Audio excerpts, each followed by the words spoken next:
കൃഷ്ണ ഗുരുവായൂരപ്പ ശരണം. പൊന്നുണ്ണി കണ്ണൻ്റെ ഉഷപൂജ അലങ്കാരം രാവിലെ 4 മണിയോടുകൂടി മലർ നിവേദ്യം കഴിഞ്ഞ് ശ്രീകോവിൽ നട തുറന്നു. പൊന്നുണ്ണി കണ്ണനതാ ശ്രീലകത്ത് പുഞ്ചിരിച്ച് നിൽക്കണ്. നെയ്വിളക്കുകളെല്ലാം നിറഞ്ഞ് കത്തുന്നുണ്ട്. അതിൻ്റെ ശോഭയിൽ പൊന്നുണ്ണി കണ്ണൻ്റെ പുഞ്ചിരിക്ക് കൂടുതൽ കൂടുതൽ ഒരു ഭംഗിയുണ്ട്. പൊന്നുണ്ണി കണ്ണൻ്റെ തിരുമുഖം ചന്ദനം ചാർത്തിയിട്ടുണ്ട്. നെറ്റിയിൽ ഒരു സ്വർണ്ണഗോപിക്കുറി അണിയിച്ചിട്ടുണ്ട്. ചെവിയിൽ ചെവിപ്പൂക്കൾ വെച്ചിട്ടുണ്ട്. മാറത്തൊരു സ്വർണ്ണത്തിലകവും 2 സ്വർണ്ണമാലകളും ചാർത്തിയിരിക്കുന്നു. ചുമലിൽ ഓരോ സ്വർണ്ണത്തിലകങ്ങൾ ചാർത്തിയിരിക്കുന്നു. പൊന്നിൻ കിങ്ങിണി കെട്ടി പട്ടുകോണകമെടുത്ത് ഒരു ചുവന്ന പട്ട് ഞൊറിഞ്ഞെടുത്തിട്ടുണ്ട്. വലത് കൈയിൽ ഓടക്കുഴലുണ്ട്, താമരയുണ്ട്. സ്വർണ്ണ കിരീടം ചാർത്തി. കിരീടത്തിന്മേൽ 2 തിരുമുടിമാലകളും 2 വലിയ വനമാലകളും ചാർത്തിയിരിക്കുന്നു. അങ്ങനെ സുന്ദരനായി പുഞ്ചിരി തൂക്കി നിൽക്കുന്ന ആ സച്ചിദാനന്ദ കട്ടയെയാണ് നട തുറന്ന സമയത്ത് ഭക്തന്മാരെല്ലാവരും കാണുന്നത്.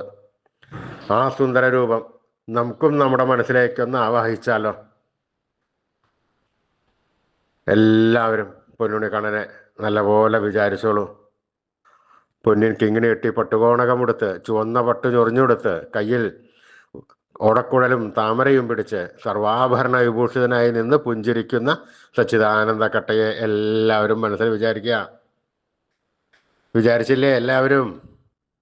അതാ പൊന്നുണ്ണി കണ്ണൻ നമ്മുടെ മനസ്സിൻ്റെ ഉള്ളിലേക്ക് അതാ കയറി വരുന്നു.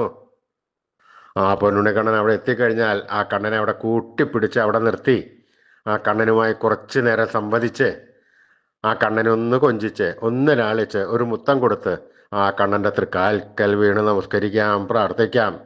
കണ്ണൻ്റെ അനുഗ്രഹം എല്ലാവർക്കും ഉണ്ടാവട്ടെ. തീർച്ചയായിട്ടും എല്ലാവർക്കും ഉണ്ടാവും. എല്ലാവരും കണ്ണൻ്റെ തിരുനാമങ്ങൾ ജപിച്ചോളൂ. നാരായണ നാരായണ നാരായണ നാരായണ. സ്നേഹത്തോടുകൂടി, ഭക്തിയോടുകൂടി, വിശ്വാസത്തോടുകൂടി കണ്ണൻ്റെ തിരുനാമങ്ങൾ ഉറക്കെ ഉറക്കെ ഉറക്കെ ഉറക്കെ ജപിക്കുക. നമ്മൾ കൊടുക്കുന്ന സ്നേഹത്തിനേക്കാൾ 10 മടങ്ങ് ഇരട്ടി കണ്ണൻ നമുക്ക് ആ സ്നേഹം വാരിക്കോരി തരും. എന്നിട്ട് നമ്മുടെ അടുത്തേക്ക് ഓടി വരും. എന്നിട്ട് നമ്മുടെ ഒക്കത്തൊക്കെ ഒന്ന് കയറിയിരുന്ന് നമുക്കൊരു മുത്തം തന്ന് വേണ്ട സമയത്ത് വേണ്ടതെല്ലാം കണ്ണൻ നമുക്ക് കനിഞ്ഞ് അനുഗ്രഹിച്ചു തരും, വാരിക്കോരിത്തരും.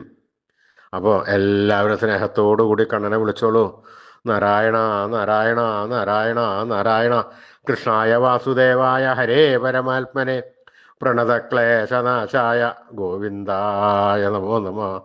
കൃഷ്ണായ വാസുദേവായ ഹരേ പരമാത്മനെ പ്രണതക്ലേശനാശായ ഗോവിന്ദായ നമോ നമ. കൃഷ്ണായ വാസുദേവായ ഹരേ പരമാത്മനെ പ്രണതക്ലേശനാശായ ഗോവിന്ദായ നമോ നമ. അച്യുതാനന്ദ ഗോവിന്ദ അച്യുതാനന്ദ ഗോവിന്ദ അച്യുതാനന്ദ ഗോവിന്ദ. ഈ നാമത്രയ മന്ത്രം എല്ലാവരും ദിവസേന ഉപാസിക്കുക. നിത്യവും ഉപാസിച്ചു കഴിഞ്ഞാൽ നമുക്ക് ആയുരാരോഗ്യ സൗഖ്യം, സർവസമ്പൽ സമൃദ്ധി, സർവ ഐശ്വര്യം, സന്തതി പരമ്പരകൾക്കെല്ലാം ശ്രേയസ് ഉണ്ടാവുന്നതാണ്. ഋഷീശ്വരന്മാർ തലമുറകൾ കൈമാറിത്തന്ന ഈ അമൂല്യനിധി നമ്മൾ വിട്ടുകളയാൻ പാടില്ല. നമ്മൾ ഉപാസിക്കണം. അതുമാത്രമല്ല, നമ്മുടെ വരും തലമുറകൾക്ക് അത് പറഞ്ഞു കൊടുത്ത് ഉപദേശിച്ചു കൊടുത്ത് ഉപാസിപ്പിക്കണം. അതിൻ്റെ ചുമതലയും കൂടി നമുക്കുണ്ട്. അങ്ങനെ എല്ലാവരും ഈ നാമത്രയ മന്ത്രം ജപിച്ചോളൂ. എല്ലാ കാര്യങ്ങളും നേരെയാവും. അച്യുതാനന്ദ ഗോവിന്ദ അച്യുതാനന്ദ ഗോവിന്ദ അച്യുതാനന്ദ ഗോവിന്ദ.